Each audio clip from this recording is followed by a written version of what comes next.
Good evening, everybody. Welcome to the show. And today we're going to be talking about the Afghanistan Island series. It's going to be white ball tours from a South African standpoint. And Cricket South Africa released the squads for both of them of the series. So white ball ODI, white ball T20, as well as the ODI squads for Afghanistan as well. So we're going to be talking about all of those squads today, and we're going to look at them in depth and decide what we think. Whether we think that these teams are legit enough, or we are agreeing with these teams, or we don't agree with these teams. That's going to be the show today. I'm going to discuss which players are missing, who we would have liked to see in each team, and reasons for players being missing, etc.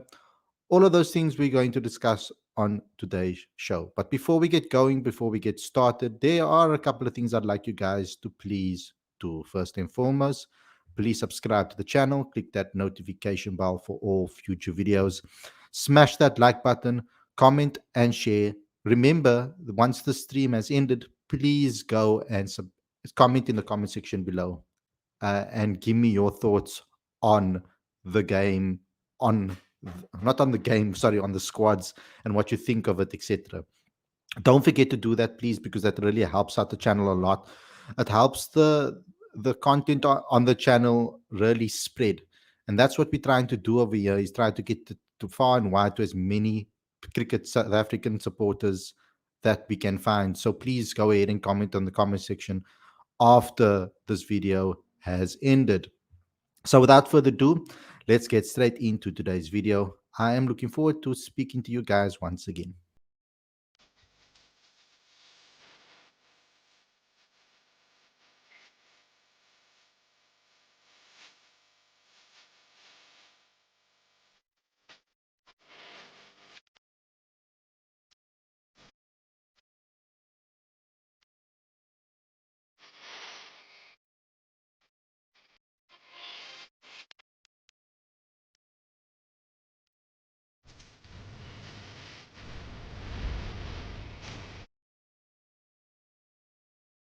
Good evening, everybody. Welcome to Cricket Fanatics Magazine. This is your live cricket show. I'm your host, Khalid Moedin.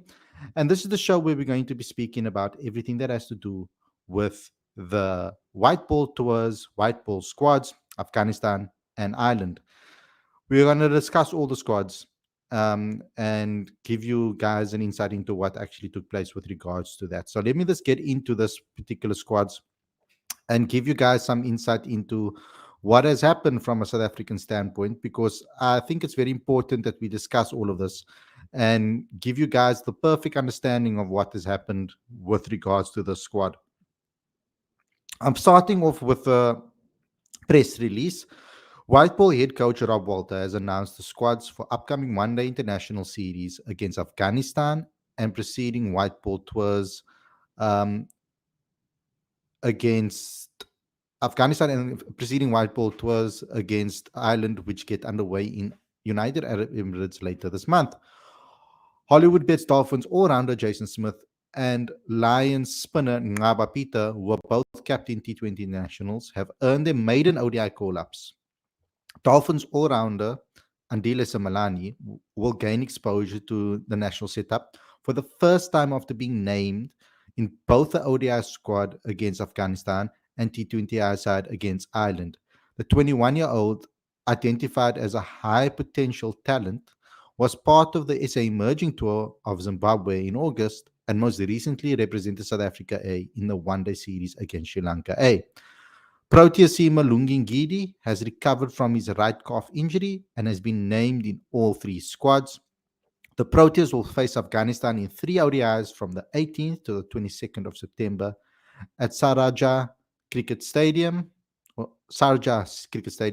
before heading to Abu Dhabi for two T20Is on 27 and 29 September and three ODIs from 2nd of October to the 7th of October against Ireland. All five matches will be played at the Sheikh Zayed Cricket Stadium.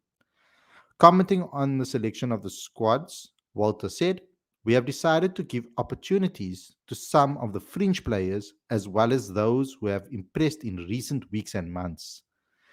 This has been a deliberate move from management in line with our goal of building a wider pool of players to choose from as we prepare for major ICC tournaments taking place over the next 18 months with a long term view on 50 over World Cup in 2027. There is no doubt that tours such as these offer us this unique opportunity to provide players with international exposure in differing conditions compared to what they are used to. I'm particularly looking forward to seeing how some of the more experienced players step up whilst keeping a close eye on who can grab this opportunity and become more regular within the national setup. Fixtures, I'm going to show you the squads a little bit later because I could design a graphic for that. But with regards to the fixtures, we've got Wednesday, the 18th of September at 4 o'clock. South Africa take on Afghanistan. Friday, the 20th of September at 4 is the next match. Sunday, the 22nd of September at 4 is the next match. Whiteboard Tour against Ireland. Friday, 27th of September at 7:30. Sunday, the 29th of September at 7:30. That's the T20Is. There's two T20s and three ODIs starting on the 2nd of October with Wednesday. Friday, the 4th of October is the next one starting at 3:30. And then the final one, Monday, the 7th of October at 3:30. So those are the squads for you guys. And what I think of those squads, let me put those are the fixtures, sorry, for you guys. I'm going to put up the squads now, and we're going to be talking about that right now and going through them in a little bit more in detail. Let's start with Afghanistan first and foremost. The batting department has Temba Bavuma, the skipper, Tony De Zorzi, Riza Hendricks, Aiden Markram, Tristan Stubbs, Carl Verena. Then in the all-rounder department, we have Vian Mulder, Andile Pichlukwayo, Andile Simalani, and Jason Smith. The seamers department, we've got Otniel Bartman, Nandre Berger, Lungingiri, Lillard Williams. And then in the spinners department, Bjorn Fortuin, Ngaba Peter. Now, I want you guys to also take note that there are some players that are omitted from the squad. There are certain players that never made the squad. Some more experienced guys have not been given a chance. So David Muller, Heinrich Klaassen, Marco Janssen, Gerald Kutsia, Keshav Maharaj, Tabrei Shamsi, Kagiso Rabada, Anik Nokia.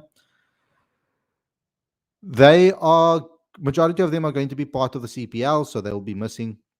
But I know that also Gerald Kutsia and Marco Janssen have had injuries recently, well, particularly Gerald Kutsia and and Marco Janssen has been given a little bit of a rest, and KG as well has been given a bit of a rest.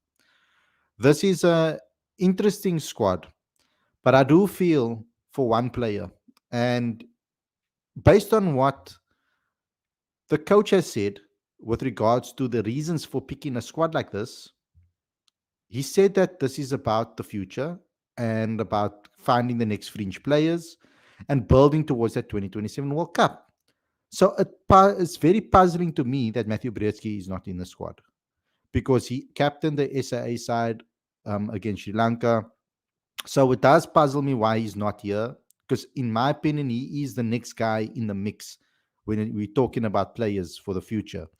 Perhaps they're not looking at ODIs right now with him. Maybe they're looking at Test cricket and T20 cricket for him right now. But he would have been a player that I thought should be in the squad.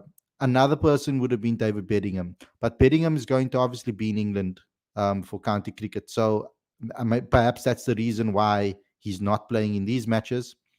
And they gave him now the SA 8 tours to really get himself into the mix. And so he's clearly on their radar probably.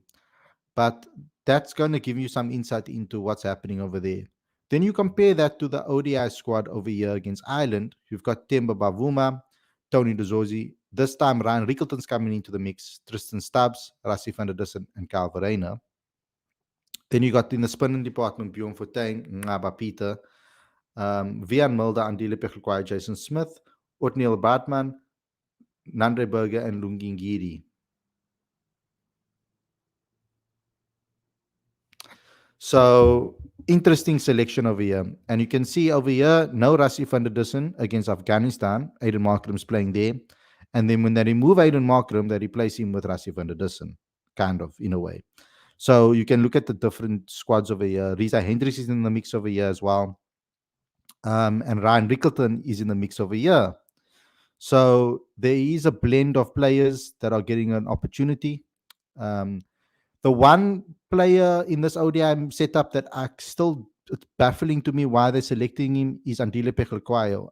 I do not think he's done enough domestically or for the SAA games when he's played to get selected in the squad. So it is quite puzzling that he's here, that his name is here. I wouldn't have thought that he would have been a guy that would have gotten an opportunity to in these particular matches. I honestly thought that he would miss out because he hasn't really had great form at all. So with regards to the ODI squad as a whole, I'm I'm okay with it. I'm not 100% like happy with it. Um, I do feel that Tony Rizorzi, yes, it's good. It's good that to see that Temba Bavuma is getting another opportunity. It's good to see that Aiden Markram, Tussen Stubbs, Calvarena in the mix for Afghanistan. But the fact that Andile Pekhlekwayo got selected over here, and perhaps also to an extent, it's really only Andile Pekhlekwayo, to be honest, that I'm not so happy about in this particular squad. And also, I don't understand. Also, I know why they're picking Rassie van der Dussen and that he is one of our best ODI batters. But is their plan really for him to take over from to replace someone in the squad if they don't get into form? I would have gone with a Matthew Brieske instead of Rassie van der Dussen in the squad as well over here, and perhaps even in place of Risa Hendricks in the first ODI squad, because in ODIs, Risa Hendricks hasn't really performed well. He's lacking a bit of form in that format, definitely. But yeah, other than that, I'm pretty happy with the squad. I think that majority of the players that should be selected have been selected, bar the names that I've obviously mentioned. Then I'm going to move on to the T20 squad that's going to be playing Ireland. In the batting department, we've got Aiden Markram as captain. Here, Matthew Britsky is getting a nod. Risa Hendricks, Ryan Rickleton, and Tristan Stubbs. That will probably be your batting lineup. And then you've got Patrick Kruger, Vian Mulder, Andile Semalani, Jason Smith in the all-rounders department. I think every single player over there has earned their position to have a chance here. Seaming department exactly the same with Neil Bartman, Andre Berger, Lungi Giri, Lazard Williams. All of those players I feel have earned their selections. And the spinners, Bjorn Fortuin and Ngaba Peter, both players have earned their selection. So I don't really have a big issue with the squad. I think the squad is pretty set. Perhaps you could say maybe Risa Hendricks could have been left out of the squad, and maybe someone new could have been given an opportunity over there. But overall, I'm pretty happy with the selections that have been made across the board, just bar Andile's selection. And perhaps you could say Riza and Rassie. But I mean, Riza and Rassie have been soldiers for South African cricket, and the experience is obviously going to add a lot of value to the team as well. But yeah, overall, I'm pretty happy with that squad selection. Let me just get into Rob Walter's presser. He did have some views on certain things. So I think maybe we should give it a shot and listen to what he had to say. Rob spoke to the media. He's probably going to explain certain things and the reason for selections and why he's done certain things. So let's have a listen to Rob Walter, and then I'll get into the live chat and listen to the comments. Is there an update on Gerald Coetzee? Yeah. So Gerald and Marco Jansen have been on a conditioning block. They've just finished their fourth week of that 12-week block. So yeah, there's very specific sort of conditioning phase that we wanted them as young fast bowlers to go through. So yeah, they've still got 8 weeks left of that block. Okay, so that's the confirmation on the injuries and them obviously getting themselves back to full fitness, etc. They're on conditioning blocks, so that's the reason why they haven't been selected. Thanks, Johan. Nathan? Thank you. Coach, Rob, when you spoke about the Barclay depth, is this what you meant by adding more players into the setup as evident in your current ODI squad? And with that being said, how do you find the balance in creating depth and producing the results? You just come up for a 3-0 loss to West Indies, creating depth. Yeah, look, it's obviously it's never good to lose. The reality is we can't rely on one group of players to win games for South Africa. And so the players that you see in the squad are either high potential players that we believe can make big contributions for South Africa moving forward, or the next best players in the country. So the only way to figure out is if they're good enough is to expose them to good international competition. So yeah, we're broadening our base of players. We don't want to spread the net too wide, but we do want to make sure that we've got a bigger group of players that can win games for South Africa. If we want to keep relying on the same faces to do that, what happens with injury, what happens with retirement, what happens, in all those instances. So again, it's the only way to know is to keep exposing. The only way to grow is to keep exposing. And so the balance is a tough one, but we're trying to get that balance right. And as I said, we're always going out there to win games of cricket for South Africa. But that's something that I have to give Rob Walter props for, is that he has said that he's going to be giving people opportunities. And I like what he's saying here by spreading the net wide. And not only is he doing that, but he's also focusing on specific problem areas within the squads. And particularly that all-rounder position. We've been speaking about batting all-rounders for a long time, and he's giving batting all-rounders a chance. Jason Smith, Patrick Kruger, Vian Mulder. He's giving those, and Andila Simelane I would throw into that mix as well. I know a lot of people might think he's bowling all-rounder, but to me, he's a batting all-rounder. I think his batting is stronger. And so he is at least giving people the right opportunities at the right times of the year, I feel. We needed extra spinners to replace Keshav Maharaj and Tabrei Shamsi, or to be backups to them. Bjorn Fortuin and Ngaba Pieter are the perfect replacements, because you've got someone that's similar to Keshav in Bjorn Fortuin in the way that they are left-arm seamers, and they also are very good in the power play. And then you've got the wrist spinning mystique that you bring to the game with a wrist spinner in Ngaba Pieter. So we are covering our bases well, and openers as well. Particularly in the T20 arena, we're doing that very well. In the ODIs, I feel that we are doing something very similar as well with all-rounders there too. But I do feel that there are certain aspects that we could improve on when it comes to the ODI side. Like I said, I would have liked to see David Bedingham in the mix, but obviously with county cricket, etc., that's probably not possible. But I think that guy is good enough to be able to play ODI cricket for South Africa as well. So I hope that they are looking at him too in the future. Thanks, Nathan. Zahir? How's it, Rob? The situation in Hendrik Klaasen, is he resting, or what is the situation with Klaasie? Klaasie just recently pulled out of the CPL. He has some family matters that he is dealing with currently. So yeah, as soon as that position has changed, then he'll obviously fall back into playing again. Okay, so we got some clarity on Klaasen. Good morning. Thank you for the opportunity. Coach, you just mentioned now in your previous response to the previous question about the importance of giving opportunities, and you've done that across both sides. Just looking at the T20s in particular, we haven't had the best of luck in terms of series wins there over the last 12 to 18 months. Given the changing face of the squad in terms of players, and as you mentioned, giving opportunities, what would you put that lack of wins down to, if that makes any sense? Not playing well enough, to be dead honest. I mean, there's a lot of T20 cricket that happens around the world.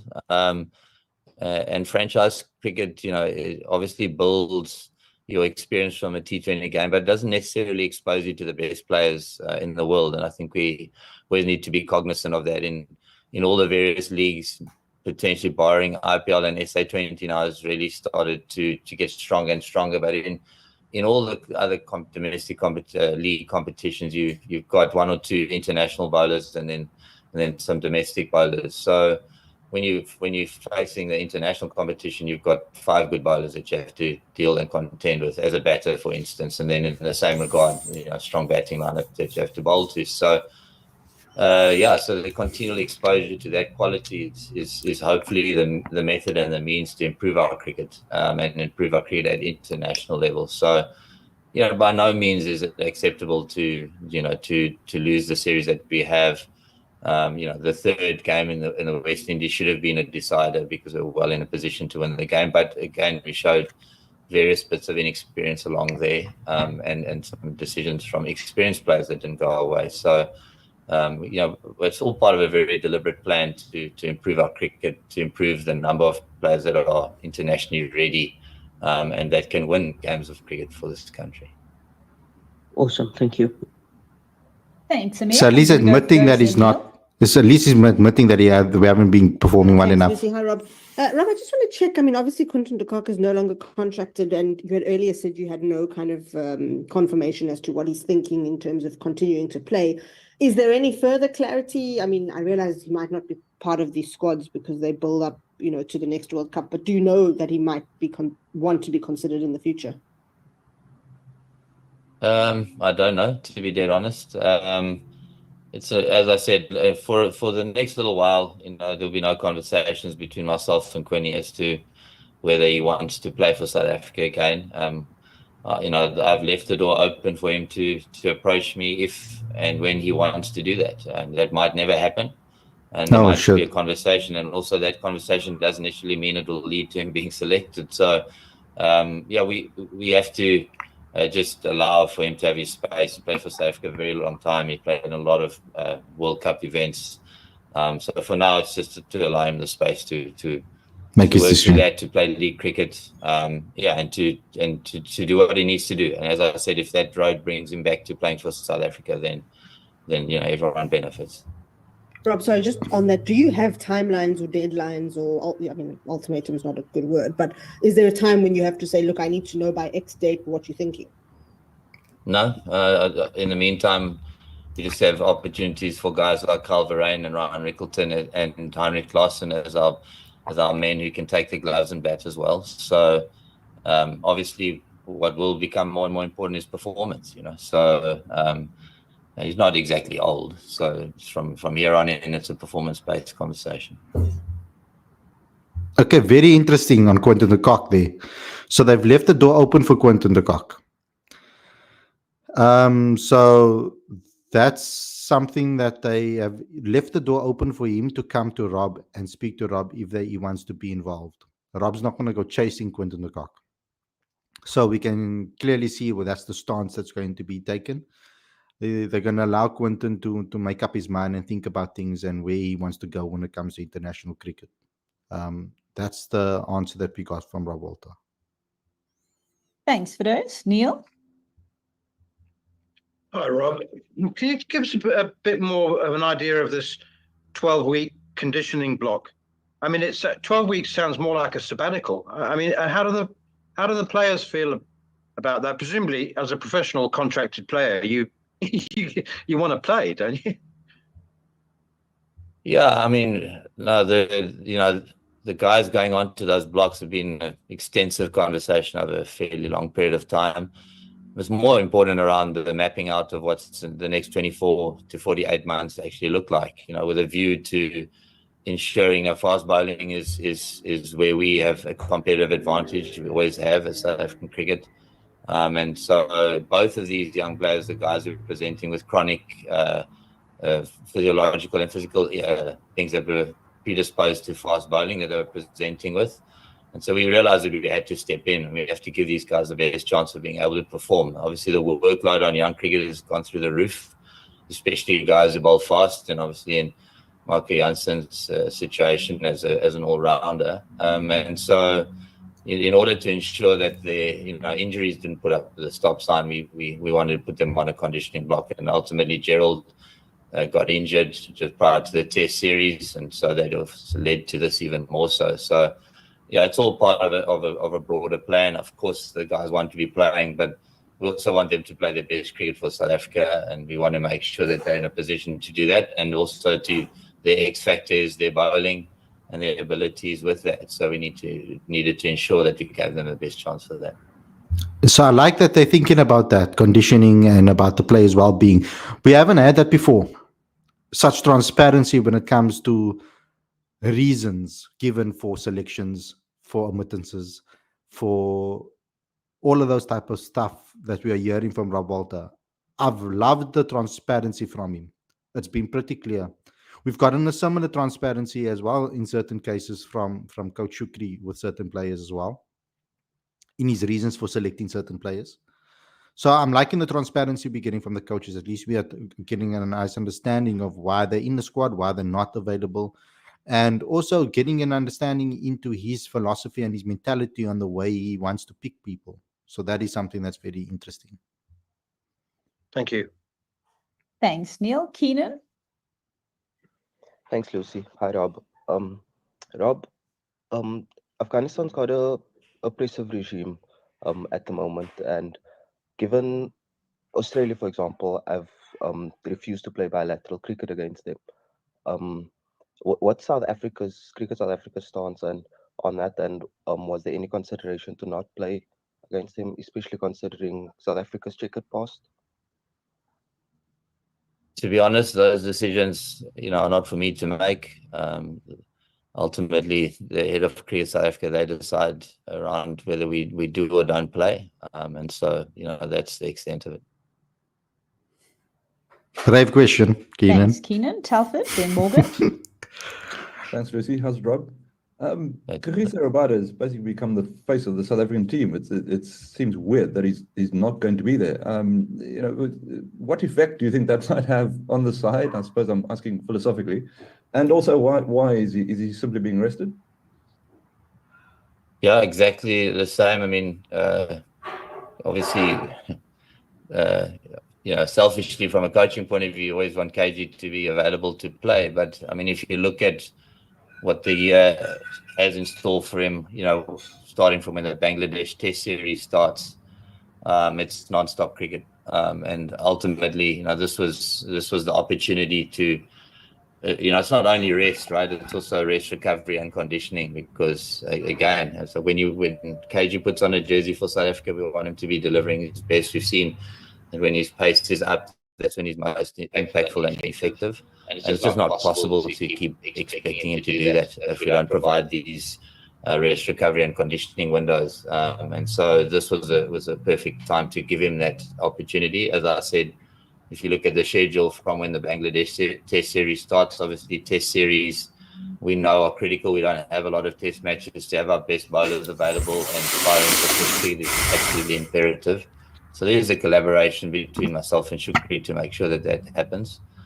Brilliant. Yeah, I mean, if just the end of the year goes Bangladesh, India, T20s, Sri Lanka, Pakistan, into SA20. So when does it stop? And then Champions Trophy, it's just non-stop. So, yeah. Brilliant. It's good. Thanks. Good to know that there's a connection and then there. We'll look to take the last couple of questions, which are essentially the follow-ups. Go ahead, Morgan. Thanks, Lucy. Hi, Rob. Rob, just almost touching on that question of Neil. Has Queno been given time off to focus on the books a bit? And is there a roadmap that you guys have in place for him to nurture him and to ensure that he doesn't go down this route of getting injured and overworked too young in his career? Yep, his priority now is to pass his exams. As I said prior, we had a little window there, which was part of his school holidays, that allowed us to take him to West Indies and give him some exposure, which was awesome. So he did a great job. And now, it's critical, again, as a collaborative effort with the Lions as well, to ensure that, we're managing workloads. Look, injuries are part of fast bowling. There's very few fast bowlers who escape some form of injury along the way. But we still have to do our best to ensure that doesn't happen. So again, it's a very deliberate and collaborative effort to make sure that he's not playing every game of cricket, that there's opportunities for conditioning, there's opportunities for rest. The toll of fast bowling, as we know, is immense, and the expectations have become higher. So in short answer to your question, yes, we are doing our best to make sure that process is a good one. Okay. Thanks, Morgan. So we'll take the last 3 questions, starting with Zahir, Nathan, and then we'll wrap with Firdous. Rob, it seems like everybody's asking questions about who's not there, but Andile Similani is there. What do you expect of him, and how much have you seen of him in the various competitions that he's played? Yeah, I mean, look, if you would have looked, there's 16 members to the Afghanistan squad, and ultimately we've taken Andile as that 16th player. We're doing our best to identify a series where we can take our what I call high potential players along to expose them just to international cricket, to the Proteas environment, to the requirements of international cricket. The emphasis is not necessarily on playing, but more around an initial exposure to cricket at a higher level. So, and then there was an opportunity to include him in the T20 squad again. There's only 2 games there, so I can't foresee much jostling from a team point of view. But you never know. I mean, injuries do happen, and we've seen it happen now in the last 2 series we've been on. So yeah, and in terms of watching him, we organised some emerging games against the Proteas before leaving West Indies. The first time before the World Cup, he played in those.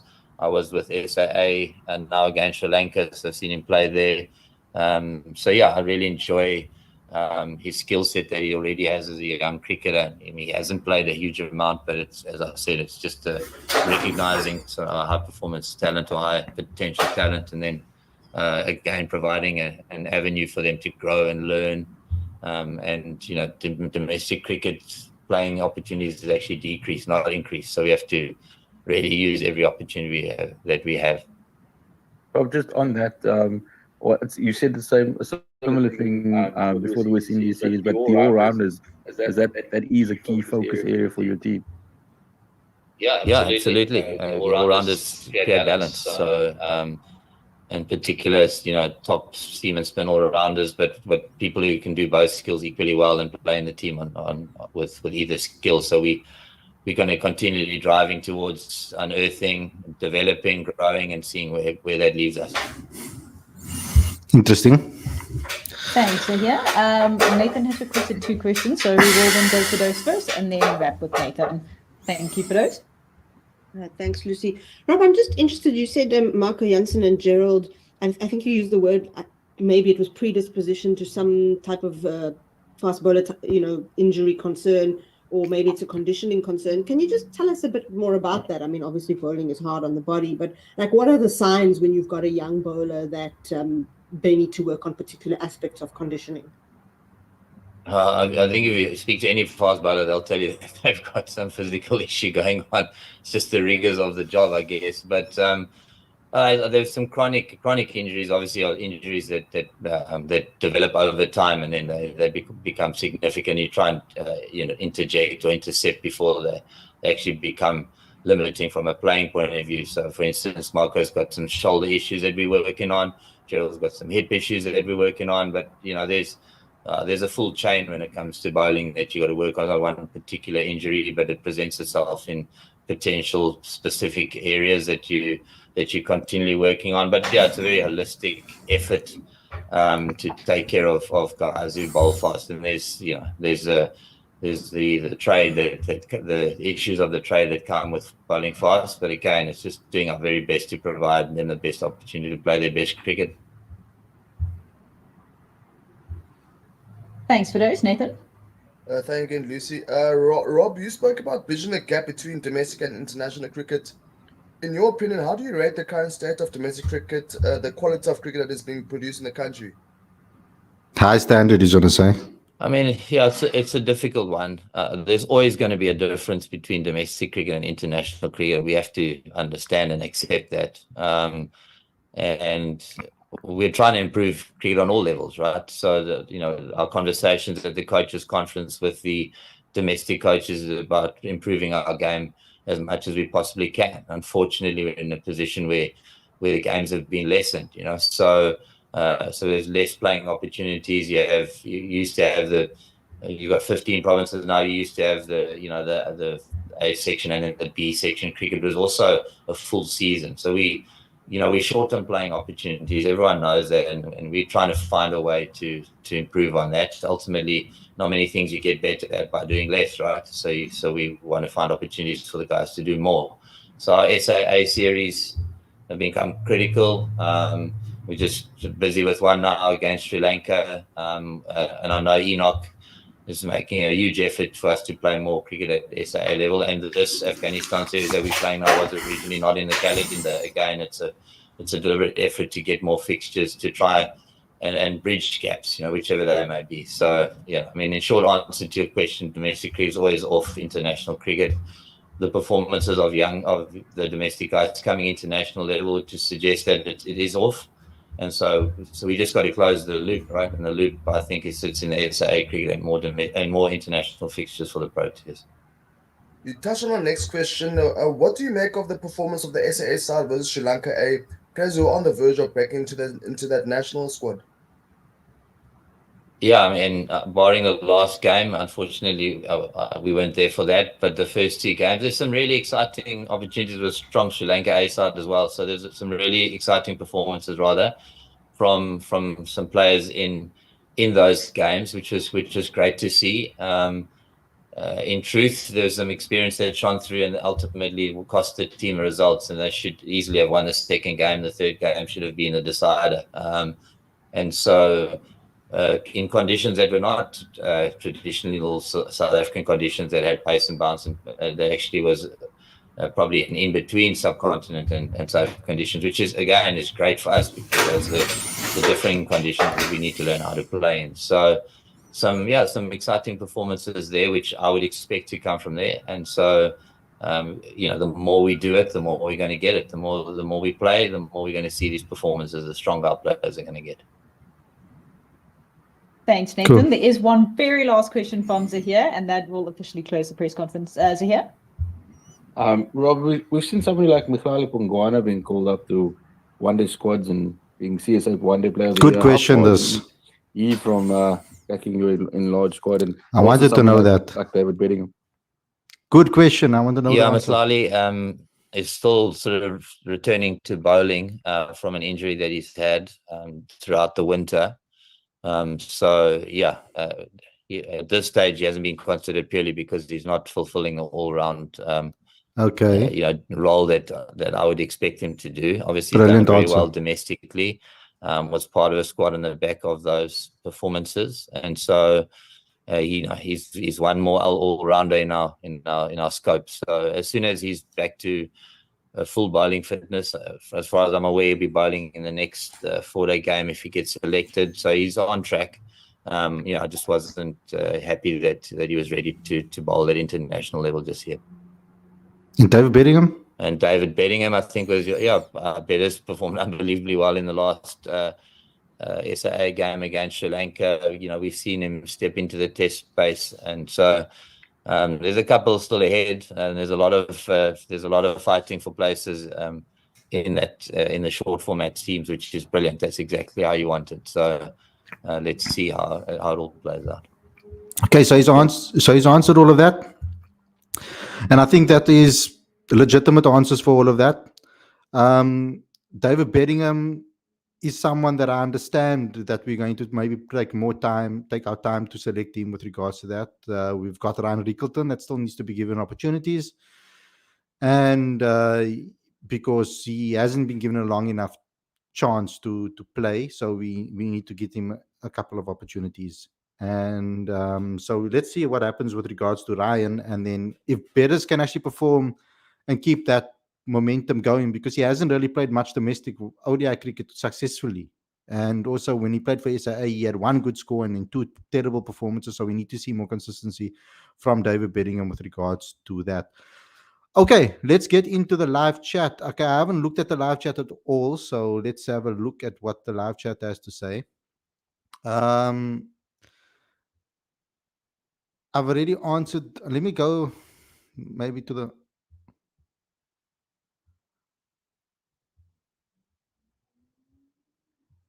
Like what? Okay, this official Steven Seagal, you blocked, bro. I'm not gonna deal with racist assholes on my channel. So you don't spit that shit here. And I've spoken about this many times before. So you're gone. I don't care about you. I'm going to see if there's anything else that's here with regards to racism.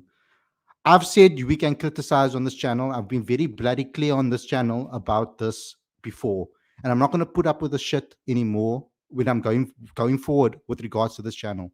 I've spoken about it plenty of times before. You can criticize players for performances, but don't bring their skin color into it on this channel. You can go do that anywhere else. Go do that anywhere else. Go write that on your Twitter feeds and go write that bullshit somewhere else. You don't do it over here. If I find anything else racist here as I go down this bloody list, I'm going to ban you immediately because I've warned you plenty of times before.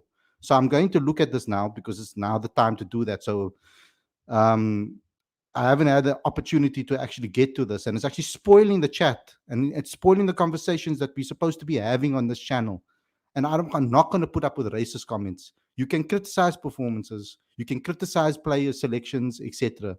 But it's not because don't bring skin color into the reasons behind it. And if you're going to be racist on this channel, you're not gonna be welcome in this community. So I'm just gonna have a look over here if there's anything else that I've seen, because that was blatant that I saw from the Steven Seagal guy, whoever he is, hiding behind a fake profile, whatever the fuck he's doing. So I don't care what he has to say anymore, because this is not the first time that I've seen a comment from him that is borderline. Today it was blatant. So I'm not really going to put up with that. And it takes you guys will know me over this time. You guys have known me over this period that I don't get peeved off like that so quickly or so easily over here. I am someone that is quite patient with you guys, and I give you guys a lot of leeway when you got to speak about certain things.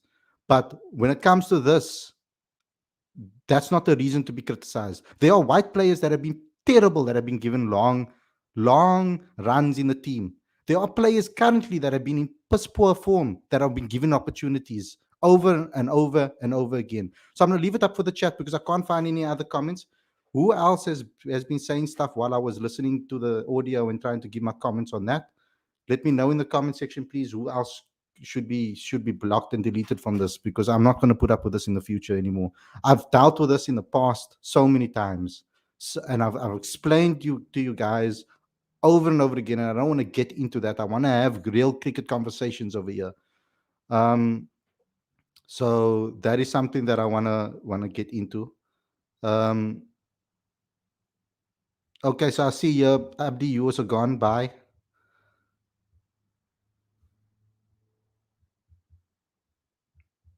Who else? Is there anybody else, guys? Let me know in the comment section. Okay, so explanations have been given regards to this particular behind certain selections and why certain players haven't been selected. The only question mark I have over, and maybe it's because of the lack of, I'm trying to think of a logical reason about Andile Pechelquai being in the side. Because maybe it's the lack of bowling all-rounders we have that have been putting up their hands. But there's Ethan Bosch. There's guys like Patrick Kruger, of course, in all formats. There's been guys like Michal Pretorius, but I don't think Michal has done enough, I feel, domestically or even with the SA side now. I mean, he got a duck today, poor duck today. When he got an opportunity, they need to take the opportunities when they get given the chances to perform. I mean, Andile Simelane is really taking his chances. And I think it's the right time. I've been speaking up Andile Simelane for a very long time now. He's been performing excellently. Mapungwana, we were questioning why he's not in the squad. It's pretty clear to see that the reason for him being selected, not being selected in the side. We've seen clearly, plain and simply, we've seen in this particular squad that we are going to be given chances to people. There's reasons for non-selections. He's given a reason for Mokhlane Mapungwana, and we've been asking the question for a very, very long time. We've been asked the question about why Mapungwana is not bowling, because he's an all-rounder, and the answer was given. So there are reasons for things, and he's been struggling, and I know he's been struggling with injuries, because I see him here for Western Province a lot, and he's always had some bandage on or something on with regards to his conditioning. So that's something that I wanna that we now understand going forward. At least we now get it on the reasons why these players have not been, or why he hasn't been selected, because he can't be selected as a batter alone. I feel he needs to be selected as an all-rounder. So that is something that I'm interested in. I said I'm going to get into the live chat, so let me just get some of the last ones, because I don't even want to go up there and look at the others. Hussein says, Bekhlkwai, unfortunately, he is down the picking order in the all-rounder department. He is 3 or 4 choices all-rounder. Yeah, 100% agree with you there. I don't even think he should be in the squad, to be honest with you. He hasn't performed well enough. And you see, guys, the way I've criticized him, I've criticized Bekhlkwai without bringing up his race, because it's got absolutely blood or nothing to do with that. Lodrick says the only black player who is given endless chances is Bekhlkwai. I don't know why. Last year they selected Mapungwana in the ODI, so we've already explained that.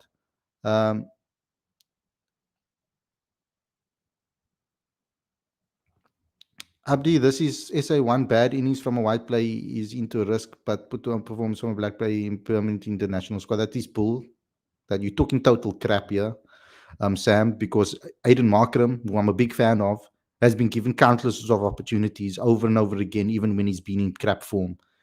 Heinrich Klaassen, before he became this phenomenon that he is at the moment with regards to scoring over and over again, he went through a very bad year, a spell, which he speaks about openly, and he was kept on getting selected in the squads. There are plenty, I can name plenty of white players, but I don't want to put white players against black players and colored players onto the up against each other, because that's not what it's about over here. To be honest, I don't understand why Timber is the captain of the ODI squad leading into the 2027 World Cup. Looking forward to 2027 World Cup, we need to be having the captain going forward.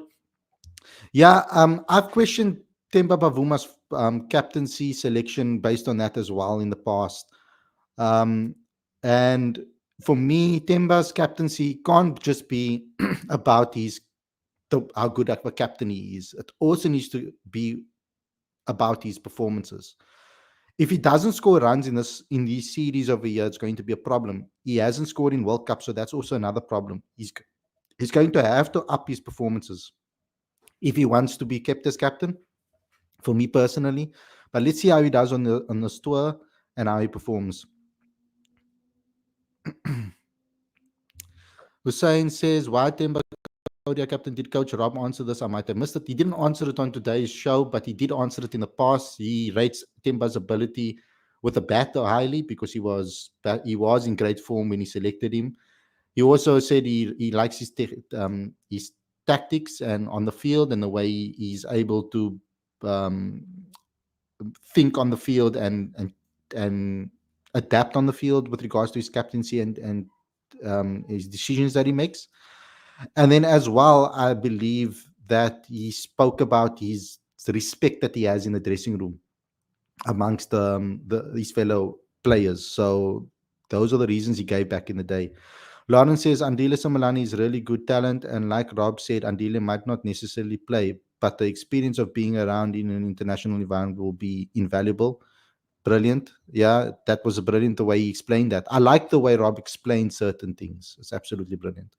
Need to nurture players like Simelane. He has so much talent. Confidence goes a long way as well, says Kelly. Brilliant comment there. Lawrence says, I think we'll see some changes after the Champions Trophy next year. The likes of Miller, Temba, Rasikesh, Riza, and Samji will be 35 years of age by then. Yeah, let's see what he does. So far, I haven't had much to really criticize the coaches on when it comes to selections. They've been meticulous in that and explaining that, and they stood by their word. They've stuck by their word when they've selected certain players. So they've given the reasons, and they've made it very clear to players as well what they need to do to get into the teams. So I really, really believe that if these players perform well in these A tours and they perform domestically and in these tournaments that they're playing in, selection will be around the corner for them. But it won't just take one game to bring someone into the team. They're going to have to move, they have to perform regularly to be selected. Somalani has been in the mix for a very long time. People have been speaking about him and that he should be in and around the Proteas setup. But they took some time to give him chances, emerging team, SAA team, allowed him to play some first division cricket as well to get him into the mix. And then they've given him a chance. Kwena Mapaka also played some domestic cricket as well. They're not also picking Kwena the entire time. They're also making sure that they nurture him so that they don't injure him before, because you heard what they said about fast bowlers. So I think that the team's been managed very well, and we are also thinking about the future. I know there are a lot of popular names like Deva Brevas, maybe Bryce Parsons, those type of guys out there that maybe people will look at and say, maybe why aren't they being selected? Because they need to be more consistent at the domestic level first. If they can't score runs consistently at domestic level, then or they can't take wickets consistently at a domestic level, there's no way that they can be selected. And when they get given opportunities to play SAA or emerging, they need to blow people out of the park, like David Bedingham did as well. I would have liked David Bedingham to be more consistent on this tour, on this SAA tour, but that's something that's also, I think, is interesting.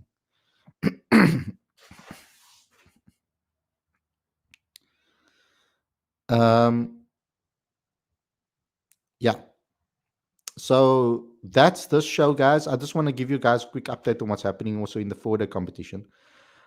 South Africa ended up not putting a lot of runs, as much runs on the board as they would have probably hoped for, but they did push on quite significantly from where they left off. I mean, Matthew Bretsky was absolutely fantastic in this match, in this first match. And it's good to see that he's been given, been rewarded for his performances, that he is being selected in teams, and he's been in and around the test squad as well. So that's also brilliant. I mean, South Africa were 294 for 4 at the end of the day, day 1, and now day 2. Let me just find it. I had it here somewhere. Today screenshot.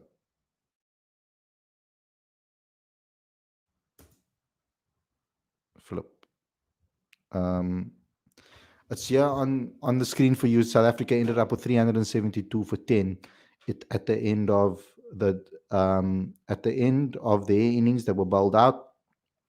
But Sri Lanka have done exceptionally well to try and chase that down. As you can see over here, it was 100 from Fernando, who has quite a lot of experience at the moment. And South Africa's bowlers really struggled after taking initial early wickets. I mean, Michael Pretorius, he struggled a bit, but he took 1 wicket.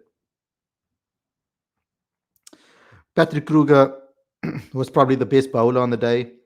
In his 8 overs, he got 1 for 17. Brendan O'Brien got 1 for 38 in his 8. Neil Brandt got 1 for 29 in 3 overs, so he's been the most expensive bowler.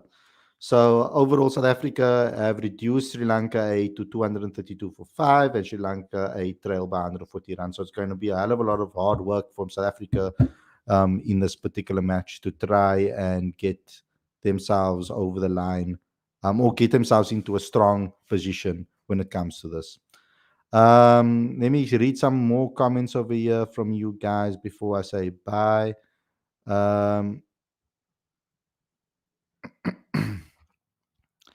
Sam says, so why players do not give players like Bryce Parsons into at least a side? He can also be brilliant number 7. Also cash backup, because you are saying that they must now push him into the side and move him down the order when he's a number 3 batter. Are you going to play him, or are you going to play David Bedingham in 4-day cricket? Are you going to play him, or are you going to play Matthew Bretsky? You're going to have to pick and choose. You can't just put people in out of position just to fit them into a squad. Bryce Parsons needs to also perform consistently over a period of time. He's still young. He will get his opportunities. Sam Khalid, why is Aiden rested from Ireland ODIs? He is already coming from lot of rest. I don't think it was a rest. I think it is a tactical decision over there to just give more people opportunities in those positions. They want to try and find, like he said, he wants to open up the pool and open up the net a little bit further because they know Aiden Markram is a first team player. They've made it very clear that where they stand with Aiden Markram. They've been selecting him even when he wasn't in form. So they are very clear on Aiden Markram and where they are at with him. So they've selected him in the Afghanistan game, and then for Ireland they've given someone else maybe an opportunity so that they can play. Otherwise, we're going to be sitting here complaining about that and why this player hasn't been given a chance because this player is not there. So they're going to give someone else an opportunity in his position, and that's probably the way they're going to be looking at it. Kelly says Pity Ackerman and Tutori couldn't maximize on their stats. 100% true as well. Hussein says, do we start planning for the 2027 World Cup after the Champions Trophy? I would have liked to have started now before the Champions Trophy and have the Champions Trophy be almost like a practice for the World Cup with our new players and give them some experience at the national level so that they can grow together. But it looks like we probably are going to start planning after the Champions Trophy. Hussein says, what is our plan for the players that are going to be 35 after the Champions Trophy? We need to really think about that. And it's not only about age here. We mustn't be ageists when it comes to sports people in today's day and age. Because with the new technologies and the new systems that we are, the new training techniques and all of those type of things, conditioning and recovery methods that are out there, you do have opportunities for players to be able to recover quicker and to play for much longer periods in their career. So it's going to be about performances for me and about form. If these players are performing at a high level and at that age, then I think select them if we truly believe that if they are getting into that World Cup, world-class bracket. If they are younger guys that are performing at that world-class level, and give them opportunities as well. But when it comes to series like this, Ireland and Afghanistan, give them an opportunity in these games whenever you get the chance to do so. So that is something that I think South Africa should be doing. So, yeah. Anyway, guys, thanks a lot for tuning in on today's show. Sorry that I snapped a little bit in the middle in the middle of the show over there with regards to that, but I'm just not going to tolerate that anymore, and it really peeves me off when people become show racism. The racism is one thing that I just 100% can't fathom and can't stand. So that is something that is interesting.